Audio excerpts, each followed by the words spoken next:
আল্লাহ তাবারক ওয়া তাআলার দরবারে লাখো কোটি নিয়ামতের শুকর গুজার হচ্ছি যে আল্লাহ জাল্লা জালালুহু আমাদেরকে সব ধরনের কাজকর্ম থেকে ফারেক করে তিনার ঘরে এসে কাঁধে কাঁধ মিলিয়ে বসার জন্য যিনি তৌফিক এনায়েত করলেন সেই আল্লাহর সন্তুষ্টি আদায় করার লক্ষ্যে সকলে জবান খুলে মন খুলে বলি আলহামদুলিল্লাহ। সাথে সাথে শুকরিয়া জ্ঞাপন করছি মানবতার মুক্তির দূত সরকারে দো জাহাঁ তাজদারে মদিনা আহমদ মুস্তফা মোহাম্মদ মুস্তফা সকলে পড়ি সাল্লাল্লাহু আলাইহি ওয়াসাল্লামকে আখেরি নবীর উম্মত হিসাবে আখেরি নবী হিসাবে আমরা পেয়েছি। আমরা আখেরি উম্মত হতে পেরে সকলে আবারও পড়ি আলহামদুলিল্লাহ। গত জুমায় আখেরি নবীর উম্মত সম্পর্কে বিশদ বর্ণনা দিয়েছিলাম। এই উম্মত আর অন্য উম্মতের মধ্যে পার্থক্য আছে না নাই? পার্থক্য আছে। এই উম্মতের নবী শেষ নবী, এই উম্মতের নবীও পৃথিবীতে শেষে আসছেন, এই উম্মতও শেষে আসছেন। আগের উম্মতের সাথে পার্থক্য কি? আগের উম্মত ইহুদি নাসারা তারাও তাদের নবীর অনুসরণীয় ছিল, কিন্তু সেই সকল নবীগণ গুজরে যাওয়ার পরে এখন তারা নিজেদের মন গড়া সমাজ বানিয়ে নিজেদের মন মতো করে আসমানি কিতাবের নাম চেঞ্জ করে তারা তাদের মন মতো কিতাব বানিয়ে মনসাই জিন্দেগি পালন করতেছেন। নাউজুবিল্লাহ। মেরে মোহতারাম, আমি আপনাদের সামনে একটি আয়াত তিলাওয়াত করেছি। আল্লাহ তাবারক ওয়া তাআলা এই আয়াতের মধ্যে মানব জাতিকে লক্ষ্য করে তথা সৈয়দুল মুরসালিন খাতামুন নবিয়্যিন রাসূল রব্বিল আলামিনকে এই আয়াত দিয়ে এই কথা জগৎবাসীর মাঝে আল্লাহ তাবারক ওয়া তাআলা তুলে ধরছেন যে আমি এই দুনিয়াতে এই ধরাতে লক্ষাধিক নবী রাসূল প্রেরণ করেছি, তাদের কাছ থেকে আমি এই চারটা জিনিস চাই নাই, আমি এই চারটা জিনিস চেয়েছি আখেরি নবীর উম্মতের কাছ থেকে। সকলে বলি আলহামদুলিল্লাহ। চারটা জিনিস কি? নবীজি বলেন, নবীজিকে বলার জন্যই আল্লাহ তাআলা বলছেন এবং করার জন্যই বলছেন কুল ইন্না সালাতি, নবী আপনি বলুন আমার নামাজ। খেয়াল করেন, এক নাম্বার কি? আমার নামাজ। ওয়া নুসুকি, আমার কুরবানি। ওয়া মাহইয়া, আমার বেঁচে থাকা। আমা মাতি, আমার মরে যাওয়া। কয়টা কাজ হলো? চারটা কাজ। আবার খেয়াল করেন, ইন্না সালাতি আমার নামাজ, বলেন আমার নামাজ। ওয়া নুসুকি আমার কুরবানি। ওয়া মাহইয়া আমার বেঁচে থাকা। আমা মাতি আমার মরে যাওয়া। এই চারটা কাজ খবরে কি বলছেন? লিল্লাহি রাব্বিল আলামিন, উভয় জগতের লালনকর্তা পালনকর্তা সৃষ্টিকর্তা আল্লাহর জন্য। এই চারটা কাজ আমরা কার জন্য করব? নামাজটা কার জন্য? আল্লাহর সন্তুষ্টির জন্য। কুরবানি, এখানে যেই কুরবানির কথা আলোচনা করা হয়েছে এটা সামনের মাসে যেই কুরবানি আসতেছে ওই কুরবানির কথা বলা হয়নি। কুরবানি শব্দ অর্থ তাকাররুব ইলাল্লাহ, যেই কাজে যেই ত্যাগের মাধ্যমে আল্লাহর সন্তুষ্টি আল্লাহর নৈকট্যতা অর্জন করা যায় তাকেই কুরবানি বলা হয়। যেমন অন্য দিনের মতো আজকের দিনটাকে আমরা বানাই নাই। অন্য দিনে এই টাইমে আজানই হয়তো হয় নাই বা আজান হয়ে গেছে, জোহর নামাজের প্রস্তুতি আমরা গ্রহণ করি নাই। আজকের জুমার খাতিরে জুমার নামাজের জন্য আমরা 12টার থেকেই প্রস্তুতি গ্রহণ করতেছিলাম। তো এই যে কুরবানি, এই যে ত্যাগ, এটা কার সন্তুষ্টির জন্য? আল্লাহ তাবারক ওয়া তাআলার সন্তুষ্টির জন্য যদি হয় এই কুরবানি, তাহলে আল্লাহ তাবারক ওয়া তাআলা আমাদের জন্য কি করবেন? সামনে আসতেছেন। আমাদের পূর্বে যত নবী রাসূল গুজরে গেছেন, যত উম্মত গুজরে গেছেন, নবী রাসূল যখন পৃথিবীতে ছিলেন ওই সময়কার প্রেক্ষাপট একরকম ছিল, আর এখনকার প্রেক্ষাপট আরেক রকম। কি বলেন, কথা বলেন। যেমন আমাদের নবী সাইয়্যিদুল মুরসালিন রাসূল রাব্বিল আলামিন, তিনার সময়কে আমরা যে খুতবা সানি, খুতবাতুল আহকাম থেকে খুতবা সানি, দ্বিতীয় খুতবা পড়ার সময় প্রত্যেকটা ইমামই এই হাদিসটা পড়ে, কালান নবী সাল্লাল্লাহু আলাইহি ওয়াসাল্লাম, সকলে বলেন সাল্লাল্লাহু আলাইহি ওয়াসাল্লাম, খয়রুল কুরুনি করনি, নবী বলেন সবথেকে উত্তম শতাব্দী হলো আমার শতাব্দী। খয়রুল কুরুনি করনি সুম্মাল্লাযীনা ইয়ালুনাহুম সুম্মাল্লাযীনা ইয়ালুনাহুম, 3 শতাব্দীর কথা বলছেন। আমার শতাব্দী হলো সবথেকে স্বর্ণের, সবথেকে খাঁটি, সবথেকে নির্ভেজাল, তারপরে শতাব্দী, তারপরে শতাব্দী। 3 শতাব্দীর পরে আমরা এখন কত শতাব্দীর মধ্যে পড়েছি? 1400 শতাব্দীর মধ্যে পড়েছি। মেরে মোহতারাম, তাহলে যত নবীর শতাব্দীর থেকে যত দূরে চলে আসতেছি, তত আমরা দিন থেকে, ধর্ম থেকে তত দূরে সরে যাচ্ছি। এই জন্য মেরে মোহতারাম, নবীদের শতাব্দী ছিল খয়রুল কুরুন। আমাদের আগের পূর্ববর্তী নবী হযরত ঈসা রূহুল্লাহ আলাইহিস সালাতু ওয়াস সালাম, তিনার শতাব্দীও ছিল খয়রুল কুরুনি করনি বলা হয়েছে।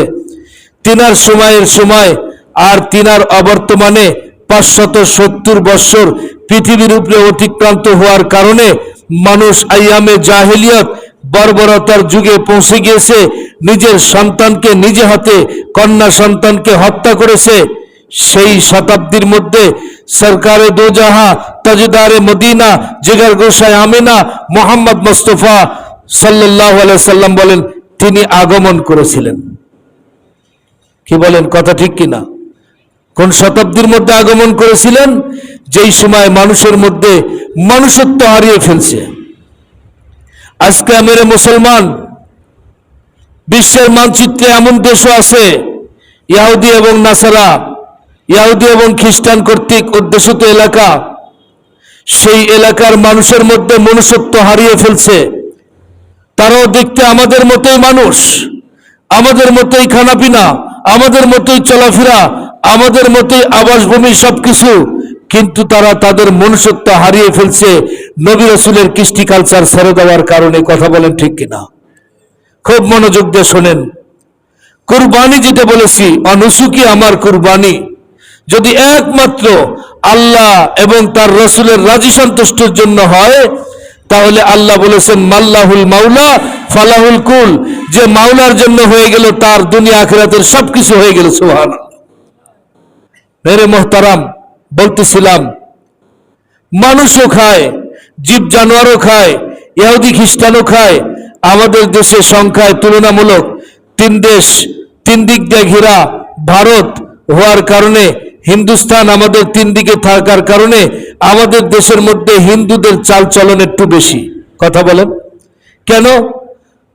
আমরা 1 মাস করলাম রোজা, ঈদের রাতের থেকে 1 সপ্তাহ পর্যন্ত করলাম পূজা।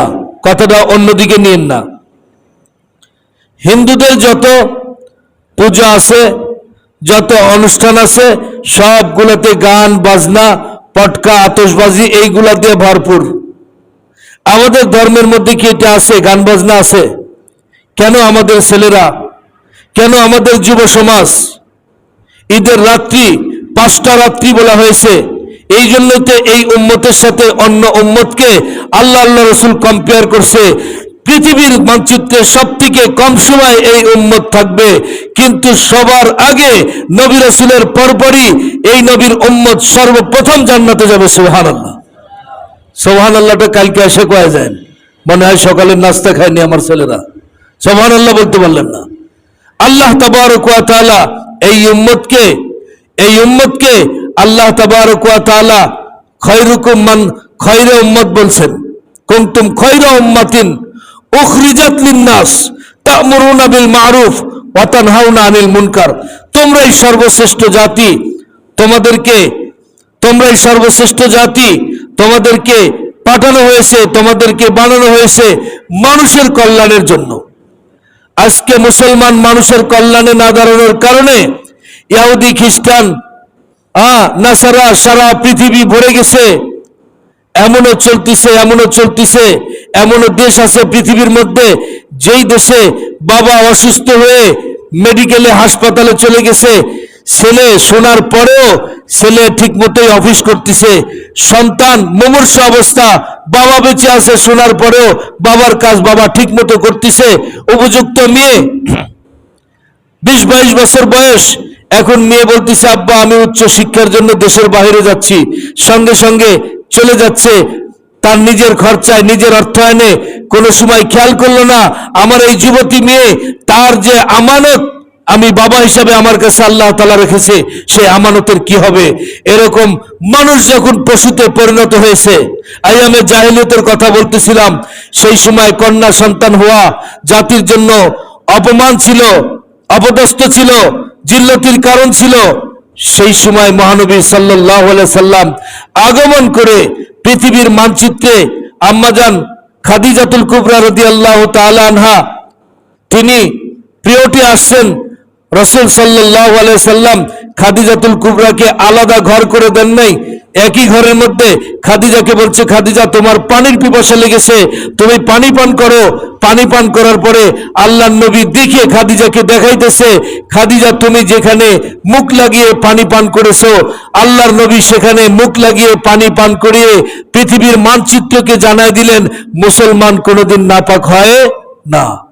অথচ আইয়ামে জাহিলিয়াতের কৃষ্টি কালচার ছিল, নারী যখন পিরিয়ডে যাবে নারীকে আলাদা করে দিতে হতো, নারী কোনো জিনিস ধরতে পারবে না, নারী পাকসাপ অবস্থায় কোনো কিছু পবিত্রতা অর্জন না করা পর্যন্ত, পিরিয়ড চেঞ্জ না হওয়া পর্যন্ত নারী যেই প্লেটে খাবে সেই প্লেটে পুরুষ খাবে না, এরকম বৈষম্য ছিল। নবী রাহমাতুল লিল আলামিন পৃথিবীর মানচিত্রে আগমন করার পরে ওমা আরসালনাকা ইল্লা কাফাতাল লিন্নাস, গত জুমায় বলেছিলাম, আল্লাহর নবী পৃথিবীতে আগমন করেছেন। আল্লাহ তাবারক ওয়া তাআলা বলেন নবী আপনাকে শুধু আপনার উম্মতের জন্য, শুধু আখেরি উম্মতের জন্য মডেল করা হয় নাই, আপনাকে দুনিয়াতে পাঠানো হয়েছে কাফাতাল লিন্নাস, সমগ্র মানব জাতির জন্য আপনাকে পাঠানো হয়েছে। আজকের পৃথিবীতে ইহুদিকে যদি বলা হয়, খ্রিস্টানকে যদি বলা হয় যে তোমাদের নবীর নাম কি, ইহুদি বলবে আমাদের নবীর নাম মুসা আলাইহিস সালাতু ওয়াস সালাম। খ্রিস্টানকে যদি বলা হয় তোমাদের নবীর নাম কি, বলবে ঈসা রূহুল্লাহ আলাইহিস সালাতু ওয়াস সালাম। মেরে মুহতারাম, ঈমানে মুফাসসালের মধ্যে আল্লাহ তাবারক ওয়া তাআলা বলে দিয়েছেন আমানতু বিল্লাহি, ঈমানের মৌলিক কথা, আমি ঈমান আনলাম আল্লাহর প্রতি, ওয়া মালাইকাতিহি, ফেরেশতা সমূহের প্রতি, ওয়া কুতুবিহি, আসমানি যত কিতাব আল্লাহ তাআলা নাজিল করেছেন সব কিতাবের উপরে, ওয়া রাসূলিহি, আল্লাহ কর্তৃক যত নবী রাসূল পৃথিবীতে প্রেরণ করেছে সব রাসূলের প্রতি। তারা শুধু এক নবীর কথা বলে ক্ষান্ত করবে, আর নবীদের প্রতি তারা ঈমান আনে নাই, আনবেও না, আখেরি নবীর প্রতি ঈমান আনে নাই, আনবেও না। মেরে মুহতারাম, আর আমাদের নবীর উম্মতকে যদি বলা হয় তোমরা ঈমান এনেছো কার প্রতি, আমরা ঈমানে মুফাসসালের 7টা মৌলিক বিষয় বলে দেব। আমরা সমগ্র নবী রাসূলদের প্রতি ঈমান এনেছি আল্লাহ কর্তৃক যেগুলো। মেরে মুহতারাম, আসুন নবী রাহমাতুল লিল আলামিন পৃথিবীর মানচিত্রকে কি দিয়েছে, তাহজিব ও তামাদ্দুনের ব্যাপারে নবীজি সাল্লাল্লাহু আলাইহি সাল্লাম উম্মতকে সুন্নাত রেখে গেছেন। রাসূল সাল্লাল্লাহু আলাইহি সাল্লাম মৃত্যুর পূর্বে এবং বিদায় হজের ভাষণের মধ্যে নবীজি এই হাদিস বলে গেছেন তারাকতু ফিকুম আমরাইন লান তাদিল্লু বিহিমা। বিদায় হজের ভাষণের সময় সবাই যখন বুঝে ফেললেন, হযরত আবু বকর সিদ্দিক রাদিয়াল্লাহু তাআলা আনহু নবীজির ওই ইশারা যখন বললেন যে আমি কি তোমাদের কাছে দ্বীনকে পৌঁছাইছি, তখন সবাই বললেন হ্যাঁ ইয়া রাসূলুল্লাহ, দ্বীন আপনি পৌঁছাইছেন। আয়াত নাজিল হলো আল-ইয়াওমা আকমালতু লাকুম দীনাকুম ওয়া আতমামতু আলাইকুম নি'মাতি, আজকের দিনে তোমাদের প্রতি দ্বীনে ইসলাম পুরোপুরি করে দেওয়া হলো, পরিপূর্ণতায় পৌঁছায় দেওয়া হলো এবং দ্বীনকে পূর্ণতায় পৌঁছায় দেওয়া হলো। সবাই আনন্দে উৎফুল্ল হয়ে উঠলো যে আমাদের নবীর মাধ্যমে দিনটা পূর্ণাঙ্গ হয়ে গেছে। সিদ্দিক আকবর আবু বকর সিদ্দিক রাদিয়াল্লাহু তাআলা আনহু জাবলে রহমতের পার্শ্বে এমন কান্নায় জড়িত হয়ে গেলেন। মা বাবা সন্তান ইন্তেকাল করলে, পৃথিবীর সব দুনিয়ার থেকে বিদায় নিলে, একজন মানুষ বেঁচে থাকলে যেরকম আর্তনাদ করে, এরকম গলা কাটা মুরগির মতো ছটপট ছটপট করে কাঁদতেছিলেন আবু বকর সিদ্দিক। সবাই বলল, আবু বকর তুমি কাঁদছো কেন? আমরা তো সবাই আনন্দিত যে আমাদের নবীর মাধ্যমে আল্লাহ কর্তৃক দিন পূর্ণতায় পৌঁছে গেছে। আবু বকর সিদ্দিক বললেন, ও তোমরা কি জানো না, নবীর এক নাম হলো পয়গম্বর। কি নাম? পয়গম্বর শব্দ অর্থ সংবাদবাহক। সংবাদবাহক। ডাক পিয়নের কাজ কি? চিঠিটা মালিকের কাছে পৌঁছায় দেওয়ার পরে আর তার কোনো কাজ থাকে না। আল্লাহ কর্তৃক যত খবর, আল্লাহ কর্তৃক যত হাদিসে ওহিয়ে মতলু, ওহিয়ে গায়রে মতলু, যা কিছু আসার ছিল আনি তো দিনের মধ্যে সব কিছু পৌঁছায় দিয়েছে। এখন আর নবীর দরকার নাই, নবীর যাওয়ার সময় হয়ে গেছে। যাকে দেখার জন্য ইসলাম গ্রহণ করেছি, যাকে দেখার জন্য ঘর বাড়ি দোকান মোকান ব্যবসা বাণিজ্য সবকিছু ছেড়ে দিয়েছি, ওমর রাদিয়াল্লাহু তাআলা আনহু আবু বকর রাদিয়াল্লাহু তাআলা আনহুর সাথে সুর মিলিয়া এমন কান্নায়, একেবারে এমন কান্নায় ভেঙে বলেন, সমগ্র জাবালে রহমতবাসী অর্থাৎ আরাফাবাসী সবাই কাঁদতে লাগলেন। ওই সময় জিবরাইল আলাইহিস সালাতু ওয়াস সালাম আল্লাহ কর্তৃক এই হাদিস নিয়ে আসলেন। আল্লাহর নবী বললেন, তারাকতু ফিকুম আমরাইন লান তাদিল্লু বিহিমা, ও আমার উম্মত, তোমাদের কাছে দুইটা জিনিস আমি রেখে যাব। এই দুইটা জিনিসকে যদি তোমরা আঁকড়ে ধরতে পারো তাহলে কখনো তোমরা বিপদগামী হবে। বিপদগামী হবে। দুইটা জিনিস জানার দরকার আছে না নাই? জানার দরকার আছে না নাই? দুইটা জিনিস কি? এক নাম্বার কিতাবুল্লাহ, আসমানি কিতাব। আজ মুসলমান হওয়ার পরে পৃথিবীর সবকিছু শিখলাম, জানলাম, ভালো মন্দ সবকিছু বুঝে ফেললাম, কিন্তু কোরআনটা আজ পর্যন্ত শিখলাম না, তিলাওয়াতও শিখলাম না। এই জন্য শতধিক আমি জিন্দেগি পেলাম। কুকুরও তো জিন্দেগি পেয়েছে, শ্রীগেলও তো জিন্দেগি পেয়েছে, জিন ইনসান সবাই জিন্দেগি পেয়েছে, কিন্তু জিন্দেগি পাওয়ার পরে আমি বন্দেগি কেন ফিট করলাম না জিন্দেগির সাথে? দম থাকিতে কম করো না বন্দেগি আল্লাহর বান্দা হও রে হুঁশিয়ার, যেদিন তোমায় কবরে রাখিবে কানায় ফেরেশতা এসে হিসাব নিবে। কথা বলেন ঠিক কিনা? হিসাব নিবে। চোখেও দেখে না, কানেও শুনে না, প্রশ্ন করবে যেটা সেই প্রশ্নের উত্তরটা শুধু শুনবে, সঠিকটা ব্যাঠিকটা বুঝে না, এমন ভাবে গুর্জু মারবে। সেদিন আমাদের সামনে আসে না নাই? ও মুসলমান, আজকে ভুলে গেছি এই মিশে দুনিয়ার মায়ে জালে পড়িয়া, মরণেরই কথা গেছো ভুলিয়া, যেদিন আজরাইলে সে মারবে থাবা, রক্ষা পাবে না জান নিবে কারিয়া। আজরাইলের ধরার থেকে কেউ বাঁচতে পারছে? কেউ বাঁচতে পারে নাই। এই জন্য মরে মোহতারাম ওয়া নুসুকি, 4টা পয়েন্টের উপরে কথা চলতেছিল। দ্বিতীয় পয়েন্ট হলো আমার কুরবানি। কুরবানি না মানে পশু কুরবানি, ওটা তো আলাদা, কিন্তু 24 ঘন্টা মুসলমানের কুরবানি আছে। কুরবানি কি? কুরবানি শব্দ অর্থ তাকাররুব ইলাল্লাহ, এমন কাজ মেহনতের সাথে মোশাক্কাতের সাথে করা যেই কাজে আল্লাহর সন্তুষ্টি অর্জন হয় সেইটাকে কুরবানি বলা হয়েছে। আমাদের কুরবানি কি? পশু পাখিও খায়, জীব জানোয়ারও খায়, আমরাও খাবো। একটা সুন্নাতের কথা বলি, খাওয়ার সময় আমরা দস্তরখানা বিছাই খাবো। কি বিছাই খাবো বলেন? দস্তরখানা বিছাই খাবো। আজকে পাশ্চাত্যের শিক্ষায় আমরা শিক্ষিত হয়ে চলছি, আমরা টেবিল চেয়ারে খানা খাইতেছি, এইটা নিষেধ, এটা খাওয়া যাবে না, এটা খেলে ইবাদত হবে না। খানা খাওয়া ইবাদত। আল্লাহ তাআলা বান্দাকে বানাইছেন ইবাদতের জন্য, দাসত্বের জন্য, গোলামিয়াতের জন্য। প্রত্যেকটা কাজে কাজে যেন আমার গোলামের পরিচয় আল্লাহ যেন পেয়ে যায়। এই জন্য আমি যে খানা খাবো এইটা আমার ইবাদত। সুবহানাল্লাহ। খানা খাবো এটাও কি? ইবাদত। ইহুদিরা খায়, খ্রিস্টানরা খায়, টেবিল চেয়ারে খায়, নিজে নিচে বসে খানা উপরে রাখে টেবিলের উপরে। বেজার হবেন না যারা খাইতেছেন, পেরেশান হবেন না, সঠিক কথা তো আমাকে বলতে হবে। আমাদের দেশে বলতেছিলাম 3 দিক ঘেরা ভারত। ভারতের শিক্ষা, হিন্দুস্তানের শিক্ষা, হিন্দুরা খায় পিঁড়িতে বসে, পিঁড়ি উঁচা, খাবারের প্লেটটা নিচে দিয়ে খায়। গরু ছাগল যেরকম মাথা নিচ মুখ করে দিয়ে খায়। একটাও ঠিক না। কথা বলেন, একটাও ঠিক ঠিক না। মুসলমান খাবে দস্তরখানা বিছায় সমতল জায়গায় বসে সুন্নাত তরিকায় বসে খাবে, প্রত্যেকটা লোকমার বিনিময়ে আল্লাহ তাআলা নেকি দান করবেন। রাজি আছি তো ইনশাআল্লাহ? খানা তো গরু ছাগলও খায়, তাদের কি ইবাদত? খানা তো ইহুদের আসারাও খায়, তাদের কি ইবাদত হয়? খানা তো হিন্দুরাও খায়, তাদের কি ইবাদত হয়?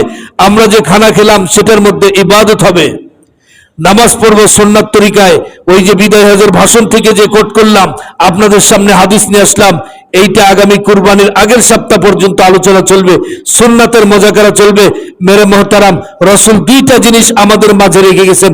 কিতাবুল্লাহ, এক নম্বর আসমানি কিতাব কোরআন, ও সুন্নাতু রাসূল, রসুলের আদর্শ। সুন্নাতু রাসূল মানে কি? রসুলের আদর্শ। কিন্তু এখানে আমাদের দেশে লামাজাবি ভাই যারা, তারা হাদিস বলছেন।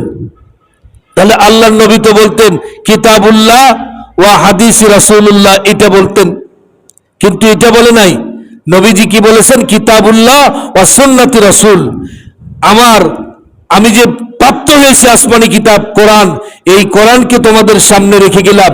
এই কোরআনকে যদি তুমি ধরতে পারো, আর আমার সুন্নাত, প্রত্যেকটা কাজের মধ্যে সুন্নাত আছে, গোসলের মধ্যে ফরজ আছে, সুন্নাত আছে না নাই? খাওয়ার মধ্যে সুন্নাত আছে না নাই?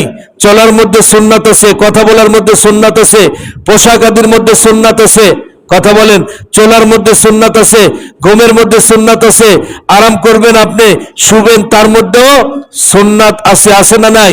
সুন্নতি জিন্দেগি যখন আমার মধ্যে ফিরে আসবে, প্রত্যেকটা মুহূর্তে ইবাদত হিসাবে গণ্য হবে। আমরা কি চাই আমাদের প্রত্যেকটা মুহূর্তে ইবাদত হয়ে যাক? চাই কি চাই না বলেন? মরহুম নানুপুরি হযরতজি রাহমাতুল্লাহ আলাইহি বলতেছিলেন কোন এক বয়ানের মধ্যে, যে আমাদের দেশে পুলিশ পার্সন তারা যে চাকরি করে, অনেক গুরুত্বপূর্ণ চাকরি। আমি এই পুলিশের সাথে চাকরি করেছি 9 বছর। এক ভাই বলতেছে, হুজুর, পুলিশের একজন সাধারণ সিপাহী কনস্টেবল বলতেছে, হুজুর, সরকার হইছে উপরের শিল, আর নিচের পাটা হইছে জনগণ, আর মাঝখানের মরিচ হইছে আমরা পুলিশ। কথাটা কিন্তু খুব আফসোস করে বলছে। আজকে তারা তাদের জায়গায় থেকে 24 ঘন্টা পোশাক পরে ডিউটি করতেছেন। তাদের কলমে যদি একটা আসামির ব্যাপারে সঠিক তথ্য দেয়, আমরা সারা রাত জিগে তাহাজ্জুদ পড়ে 5 ওয়াক্ত নামাজ জামাতের সাথে পড়ে আল্লাহর যেরকম নৈকট্যতা অর্জন করলাম, উনি ওনার ডিউটিরত অবস্থায় একজন আসামির ব্যাপারে সঠিকটা যাচাই করে তার থেকে বেশি নেকি পাবেন। সুবহানাল্লাহ বললেন না? কারণ ওটাই ইবাদত। হাদিস শরীফের মধ্যে আছে, তালাবু কাসবি ফারিদা বাদাল ফারিদা, আল্লাহর হুকুম ফরজ। এই 5 ওয়াক্ত নামাজ যেরকম ফরজ, ফরজ ইবাদতের পরে হালাল রিজিকের অন্বেষণ করাও ফরজ। পুলিশেরা তো হালাল রিজিকের অন্বেষণ করতেছে, আপনি ব্যবসা করতেছেন, হালাল রিজিকের অন্বেষণ করতেছেন, আপনি ক্ষেত খামার করতেছেন, হালাল রিজিকের অন্বেষণ করতেছেন। এই জন্য মেরে মোহতারাম, কথা লম্বা হয়ে যাচ্ছে, শেষ করে দিয়েছি আমি। এই জন্য আমাদের চলা ফিরা উঠা বসা সবকিছু যদি সুন্নাত তরিকায় হয়ে যায়, কাল কিয়ামতের দিন হাসরের ময়দানে আমার আপনার নবী আমাকে ইশারা দিয়ে জান্নাতে নিয়ে নিবে। শাফিউল মুজলিমিন, গুনাহ থাকলেও গুনাহগার উম্মতকে সুপারিশ করে নবীজি বেহেশতে নিবে। আল্লাহ তাবারক ওয়া তাআলা আমাদেরকে শাফিউল মুজলিমিন নবীর উম্মত হয়ে বেহেশতে যাওয়ার জন্য যত আমল আছে সবগুলা করার তৌফিক দান করেন। সকলে বলেন আল্লাহুম্মা আমিন।